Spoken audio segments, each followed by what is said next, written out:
এখন তুই বাঁচবি না পাপি। যমরাজজি আমার কথা শোনেন, যমরাজজি আমার কথা শোনেন। আগে মহারাজ ওকে এত মারছেন, আগে ওর কথা শোনেন। শুনবো, কি শোনাতে চাস বল। কিলিশের কথা শোনার গান। দেখ এই কারণে একে মারছি আমি। সরি, আমার কথা শোনেন।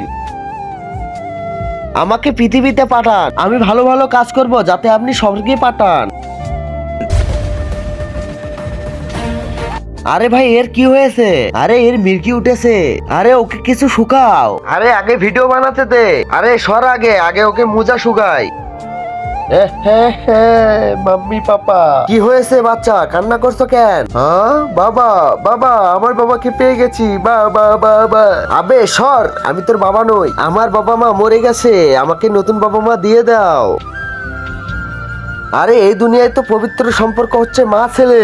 যদি আমি ওকে মা দেই তাহলে কি তার বদলে সবচেয়ে পূর্ণ কাজ হবে? চল বাবা তোকে মা বাবা দেই।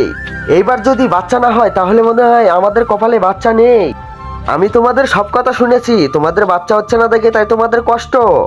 হ্যাঁ হ্যাঁ, তাহলে এই নাও বাচ্চাটার খেয়াল রেখো। আমি এত এত ভালো কাজ করেছি, এখন তো আমি স্বর্গে যাব। চিত্রকূট ওকে ফুটন্ত তেলে নিয়ে চলো। আরে তেলে কেন, আমি তো অনেক বড় বড় ভালো কাজ করেছি। ভালো কাজ এটা দেখ। তার আগে মাকে তো আমরা সবাই ভালোবাসি। আজকে দেখি বাবাকে ভালোবেসে কে কে লাইক করে চ্যানেলটিকে সাবস্ক্রাইব করে দেয়। আসলে আমি দেখতে চাই তোমরা বাবাকে কতটা ভালোবাসো। আর কমেন্টে অবশ্যই আই লাভ ইউ বাবা লিখে যাবে। যে মির্কির রুগীকে তুই নিজের মোজা শুকাইছিলি সে তোর মোজার গন্ধে মারা গেছে, কিন্তু আমি একটা বাচ্চার নতুন বাবা মা দিয়েছি।